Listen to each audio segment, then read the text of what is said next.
Buongiorno da Telecolor, vediamo insieme i fatti più importanti di questa edizione di Sicilia 24. Catania finisce a colpi di arma da fuoco il tentato furto di un'auto a Librino, malviventi in fuga dopo la reazione del proprietario del mezzo. Funerali blindati a Palermo per il 22enne ucciso in discoteca. Sul fronte delle indagini un video inchioderebbe il killer che ha freddato il giovane 22enne. Per gli investigatori c'è troppa omertà. Natale caraibico in Sicilia, a Catania tuffi al mare e nuotate a San Giovanni di Cuti, meteo dal sapore primaverile fino a Capodanno. Il 2024, oltre ai rincari, porterà anche il maltempo. Trasporti, la Regione annuncia una riduzione dei prezzi dei biglietti dei treni, ma il Comitato dei Pendolari smentisce, altro che sconti, solo rincari. Ponte a rischio crollo tra Agrigento e Porto Empedocle, a poca distanza dalla casa natale di Luigi Pirandello. I primi interventi di messa in sicurezza non convincono gli ambientalisti. A Messina vigili in ferie o in malattie e il traffico va in tilt, disposta la revoca dei congedi agli agenti assenti. Calcio, il Palermo Bartoli rimonta la Cremonese, sarà al quinto posto, la firma sulla vittoria dei rosanero di Stulac. Pallavolo, in Superlega la Saturnia perde anche a Taranto, per gli etnei obiettivo salvezza sempre più lontano.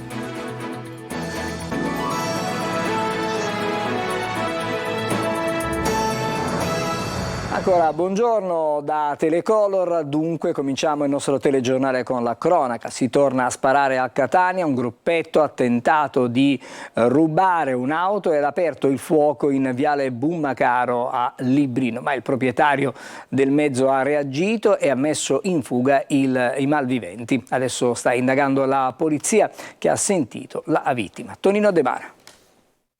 Si torna a sparare a Catania per un episodio forse legato al tentativo maldestro di rubare un'auto. Un agguato in piena regola, per fortuna senza feriti, si è verificato questa mattina sul viale Bummacaro nel popoloso quartiere di Librino. Erano da poco passate le 5:30 quando una Fiat Panda è stata avvicinata da un'altra Panda a bordo della quale si trovavano 3 persone. Una di queste è scesa dall'utilitaria e ha iniziato ad esplodere diversi colpi d'arma da fuoco che hanno raggiunto la fiancata dell'auto. Il bersaglio della sparatoria ha cercato di sottrarsi ai colpi andando a speronare l'auto degli aggressori per poi provare ad inseguirli a piedi. Un'azione che ha messo in fuga gli assalitori che non si aspettavano una simile quanto temeraria reazione. Sulla vicenda indaga la polizia che ha già acquisito e visionato le immagini dei sistemi di videosorveglianza di una farmacia davanti alla quale si è consumata l'azione armata. Secondo gli investigatori il gruppetto è entrato in azione nel tentativo di rubare l'auto ad un operatore ecologico che non si è perso d'animo mettendo in fuga i malviventi. Sul posto, per i rilievi, è intervenuta la polizia scientifica, indaga la squadra mobile che ha già raccolto la testimonianza della vittima. Adesso andiamo a Palermo, dove stamattina si sono svolti i funerali privati e blindati per il 22enne ucciso nella discoteca di via Calvi. Spunta anche un video che inchioderebbe il killer che ha freddato il giovane. Secondo i giudici, questo assassinio circondato da omertà. Sentiamo Luca Ciliberti. Un intero quartiere, il CEP di Palermo, si ferma per dare l'ultimo saluto a Lino Celesia, il giovane di 22 anni ucciso nella discoteca Notre di via Pasquale Calvi. Stamattina il funerale, ufficiato in forma privata per ordine del questore nel cimitero Sant'Orsola dal parroco Don Salvatore Petralia della parrocchia di San Giovanni Apostolo, davanti ai familiari. Ieri sera amici e conoscenti del giovane si sono riuniti sotto casa per celebrare un rito laico con fuochi d'artificio e musica. Sull'omicidio continuano a emergere nuovi e inquietanti particolari. Da un video esaminato nelle ultime ore emergerebbe un audio che inchioda il minorenne, il cui fermo è stato convalidato nelle scorse ore. Al culmine di una lite si sentirebbe qualcuno pronunciare il nome del 17enne nell'inutile tentativo di fermarlo, poi si sentirebbero distintamente i 2 colpi di pistola. Nelle carte del GIP invece si legge una situazione allarmante di fronte a una vicenda circondata da un atteggiamento di radicale omertà. Perché il GIP Castiglia usa questi termini? Innanzitutto perché dalla discoteca in cui sono avvenuti i fatti non c'è stata alcuna collaborazione. Nessuno ha aperto il locale, negando persino che quella sera fosse accaduto qualcosa di rilevante. La scena del crimine è stata immediatamente ripulita. Gli agenti intervenuti nella loro relazione scrivono che il luogo dove era stato colpito Celesia è stato stato lavato perché si avvertiva forte odore di detergente e si notava il suolo bagnato nonostante in giro ci fossero ancora numerose tracce di sangue. E ancora ha dell'incredibile, secondo il giudice, la versione del buttafuori addetto alla sicurezza proprio di quel punto della discoteca, che dice che dopo aver saputo della sparatoria è andato a casa come se nulla fosse successo. Andiamo adesso alle agenzie. Sarà eseguita oggi l'autopsia su una 48enne di Acque Dolci in provincia di Messina, deceduta la sera dello scorso 13 dicembre nella sua abitazione, alcune ore dopo essere stata dimessa dall'ospedale di Sant'Agata di Militello. L'incarico per l'esame medico-legale è stato conferito alla professoressa Elvira Ventura Spagnolo della Procura di Patti nell'ambito del fascicolo contro ignoti aperto dopo la presentazione di un esposto da parte dei familiari della donna.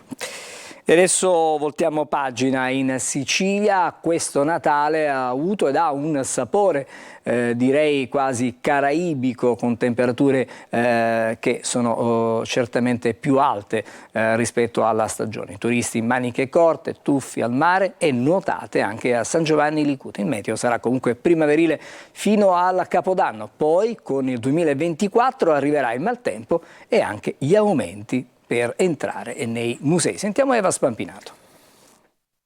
Gennaio, aumenti in arrivo anche per il trasporto ferroviario. La Regione ha annunciato il nuovo contratto di servizio con Trenitalia e promette una riduzione del 5% dei prezzi dei biglietti, ma il Comitato dei Pendolari la smentisce e ringrazia ironicamente per il doppio regalo di Natale. Emanuela Corsi. Sono in arrivo 23 nuovi treni e riduciamo il costo dei biglietti. A dichiararlo pochi giorni fa il presidente Schifani e l'assessore trasporti Aricò per annunciare la firma del nuovo contratto di servizio della Regione con Trenitalia. Dal 1 gennaio, ha aggiunto Aricò, il costo previsto dei biglietti subirà una riduzione del 5% e resterà invariato per i prossimi 4 anni. Peccato che la famosa riduzione sbandierata dalla Regione non solo non esiste, ma dal 1 gennaio invece i biglietti dei treni subiranno un rincaro, facendo infuriare soprattutto i pendolari. Il governatore Schifani e dell'assessore Aricò parlavano di una riduzione del 5%, avendo constatato sul portale di Trenitalia che abbonamenti e biglietti in realtà non c'è nessuna riduzione, ma bensì un aumento del 5%. Guardando questa simulazione, un abbonamento da Fiumefreddo di Sicilia a Catania, andata e ritorno in seconda classe, costa 79,50 € fino al 31 dicembre 2023. L'annuale 742,80 €. Dal 1 gennaio 2024, secondo la Regione, il costo dovrebbe diminuire del 5%, invece sale a 83,50 € per l'abbonamento mensile, a 779,90 € per l'annuale. A questo si aggiunge un'ulteriore beffa. Vogliamo ricordare all'assessore Aricò che in realtà a gennaio 2023 abbiamo trovato un aumento del 10% non dovuto dall'attuale contratto e per volontà del governatore Schifani era stato previsto in finanziaria 2023 un ristoro di 3.600.000 € per azzerare l'aumento del 10%. Siamo a fine anno, ma di questo ristoro di 3.600.000 nessun pendolare ha visto un centesimo. In attesa di rimborsi e di risposte, intanto c'è una certezza: il nuovo anno nasce sotto la stella degli aumenti, anche per i trasporti ferroviari. E c'è un ponte a rischio crollo, incontrata caos tra Agrigento e Porto Empedocle, a poche centinaia di metri dalla casa natale di Luigi Pirandello. I primi interventi di messa in sicurezza non convincono gli ambientalisti. Sentiamo Davide Sardo. L'associazione ambientalista Mare Amico di Agrigento torna a denunciare il pericoloso ponte Caos sulla strada statale 640, arteria che collega il capoluogo con Porto Empedocle. Dopo la prima segnalazione agli organi competenti sono stati effettuati i lavori per la messa in sicurezza del ponte, interventi che Mare Amico giudica inadeguati. Questo è un esempio dei lavori che fa l'ANAS. Loro si sono resi conto che questo viadotto versava in precarie condizioni. Invece di fare una manutenzione straordinaria e definitiva, hanno messo 4 puntelli, 4 stecchini per tenere su questo viadotto. Ma dovremmo parlare anche del cemento scoppiato, dei ferri fuori. Questo ponte è a serio rischio di crollo. Il ponte, che rischia di sbriciolarsi, si trova a poche centinaia di metri dalla casa che ha dato i natali a Luigi Pirandello, il drammaturgo premio Nobel per la letteratura. Si tratta di un'arteria a servizio dell'area industriale di una grande realtà turistica e portuale, quale quella di Porto Empedocle. Ogni giorno la strada è transitata da tante auto, bus e tir che trasportano anche pale eoliche. Serve dunque un intervento immediato per mettere in sicurezza il ponte e evitare possibili drammatiche conseguenze. E si registra la replica di ANAS che in una nota fa sapere che ha sempre correntemente effettuato le consuete attività ispettive come per tutti gli altri viadotti in gestione. Il viadotto Caos, dice ancora ANAS, è costantemente monitorato e non è a rischio. L'anno che verrà, lavoro, violenza di genere e legalità. Questi tra bilanci e proposte per il futuro. Per il Focus Sicilia 24 Focus delle 14:30, Giusy Lazzara ne parlerà con Michele Mililli, sindacato USB di Ragusa, Ludovica Interisano dell'associazione Non Una di Meno ed il sacerdote Benedetto Sapienza, parroco della chiesa Santa Maria delle Salette a Catania. Le vostre domande con un messaggio alla linea WhatsApp dedicata 342 745 5005. La trasmissione in streaming anche sulla siciliaweb.it. Ci fermiamo adesso, c'è una breve sosta, torniamo con le altre notizie.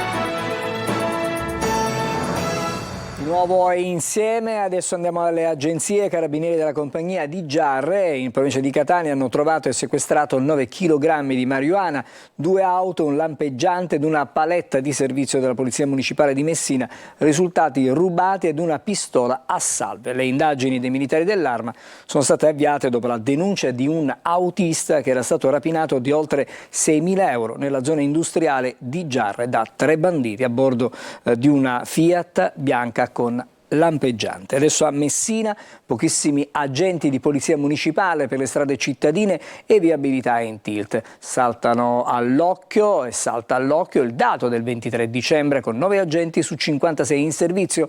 Il nuovo comandante della polizia municipale ha disposto la revoca delle ferie agli uomini assenti. Francesco Triolo.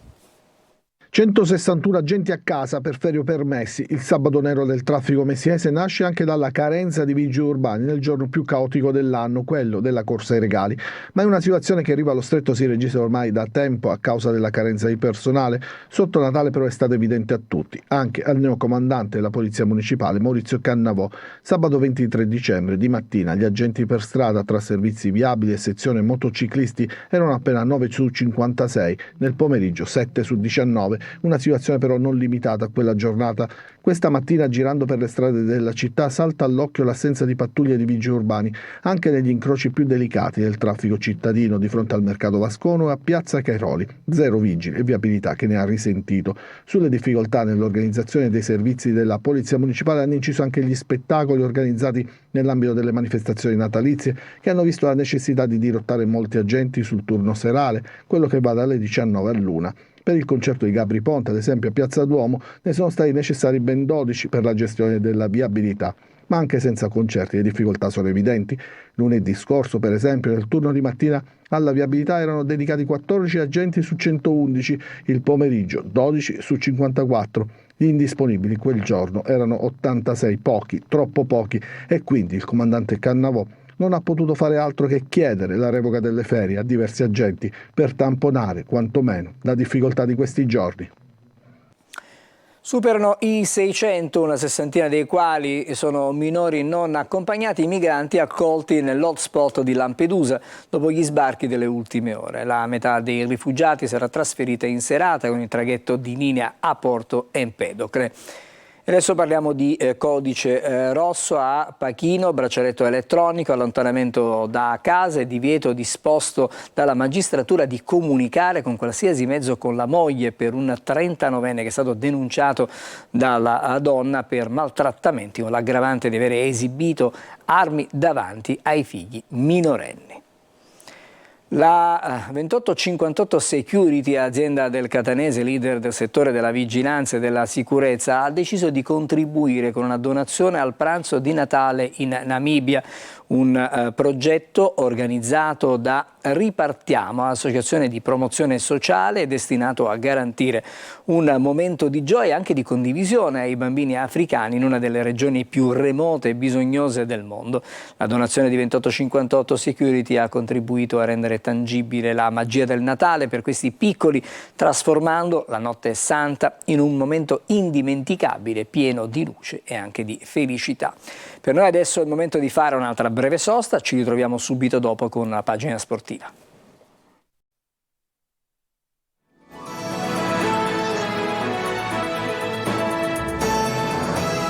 Siamo alla pagina sportiva, cominciamo dal calcio, dalla Serie B che segnala ancora una volta come il Palermo nelle ultime settimane, e confermato anche ieri, dà il meglio di sé quasi sempre nei minuti finali, comunque riesce in qualche modo a strappare anche dei risultati importanti. Ieri c'è stata una rimonta da brividi per la squadra di Corini che ha battuto 3-2 la Cremonese con una prodezza in pieno recupero di Stulac e Rosanero che salgono al quinto posto. Sentiamo il racconto della partita in questo servizio di Marco Gullà. Quando gioca il Palermo non ci si annoia mai. Anche ieri, nel giorno di Santo Stefano e nell'ultimo match del girone d'andata dell'anno, il Palermo ha proseguito il suo trend. 3-2 contro la Cremonese con il gol al 96esimo di Stulac che ha mandato in estasi il Barbera. Ancora una partita pirotecnica, ancora emozioni come a Parma contro il Pisa e a Como. Un copione che cambia e viene stravolto continuamente, e anche ieri è stato così. Una vittoria che permette al Palermo di agganciare proprio la Cremonese in classifica e accorciare nei confronti di Venezia e Como seconde. Al Barbera dopo pochi minuti arriva subito il vantaggio dei grigiorossi con Ghiglione e 1-0. Il Palermo però non demorde, attacca e trova immediatamente il pareggio con Nedelciauro di testa, subito parità. Ci sono occasioni, il Palermo non gioca male, ma la Cremonese quando riparte è sempre un pericolo. Così arriva la rete di Castagnetti e 2-1 per la banda di Stroppa che nella ripresa trova anche la rete del 3-1, un colpo basso per i siciliani che però si salvano grazie al VAR, gol annullato a coda. Entrano Di Mariano e Soleri, i rosanero non demordono e così dopo l'assist di Insigne Di Francesco fa buca e 2-2. Ultimi minuti, può vincerla chiunque, all'ultimo sussulto, punizione defilata per il Palermo, Stulaz la mette in mezzo, nessuno la tocca e palla all'angolino e tripudio al Barbera. È stato bello, molto bello, è sembrato veramente di tornare indietro nel tempo e questa gioia è straordinaria e quando passi attraverso qualche sofferenza riesci a rimanere solido, equilibrato, a lavorare sodo, fai questo tipo di partita, il cospetto è un avversario veramente di grande qualità, questo certifica che questa squadra ha dei valori morali, dal punto di vista tecnico-tattico altrettanti. Il Palermo vince, adesso guarda con ottimismo al girone di ritorno che inizierà il 13 gennaio, una sosta per rifiatare e chissà iniziare a sognare in grande. Adesso la pallavolo con la Superlega, continuano le difficoltà della Saturnia che ha perso 3-1 sul parquet di Taranto e vede così allontanarsi l'obiettivo della salvezza. Sabato al Palacatania arriverà la vice capolista Perugia Tonino De Mana. Ancora un'altra gara giocata alla pari e a viso aperto ed ancora un'altra sconfitta, ancora più dolorosa perché maturata contro una diretta concorrente per la salvezza. In Superlega si complica il cammino della Saturnia che cade 3-7-1 a Taranto e resta mestamente ultima con soli 4 punti, con i pugliesi che balzano a 9 e Cisterna addirittura a 10. Al giro di boa i castellesi sono chiamati ad un autentico miracolo sportivo come quello di battere la vice capolista Perugia che proprio sabato sarà di scena al Palacatania per la prima giornata del girone di ritorno. Finché c'è vita c'è speranza, recita un vecchio adagio e il tecnico Douglas Silva cerca di tenere alto il morale della squadra che d'ora in poi dovrà vincere tutti gli scontri diretti e strappare qualche punticino qua e là contro le big del torneo. La sconfitta di Taranto ha lasciato l'amaro in bocca con un primo set letteralmente regalato agli avversari 25-19 ed un secondo parziale più equilibrato chiuso 25-23. La reazione è arrivata nel terzo set, i colpi di Massari e Buchegger hanno il merito di riaprire la contesa per chiudere il set con il punteggio di 25-17. Sul più bello però per la Saturnia si spegne la luce. 2 errori consecutivi di Massari ed imprecisioni nei fondamentali spianano la strada a Taranto, che archivia la pratica aggiudicandosi il quarto set con il punteggio di 25-23. Poca voglia di parlare negli spogliatoi e commento finale affidato a Piero D'Angelo, consigliere delegato dell'area tecnica della Saturnia. Troppi errori soprattutto nei momenti decisivi, ma noi dobbiamo già guardare alla prossima partita. Ha concluso D'Angelo, la società crede ancora nella salvezza. E noi ci fermiamo qui almeno per questa edizione di Sicilia 24, grazie per averci seguito. Fra poco vi ricordo Sicilia 24 Focus con Giusy Lazzara, si parlerà del nuovo anno. Ancora a tutti voi auguro la buona giornata e il buon proseguimento con i nostri programmi.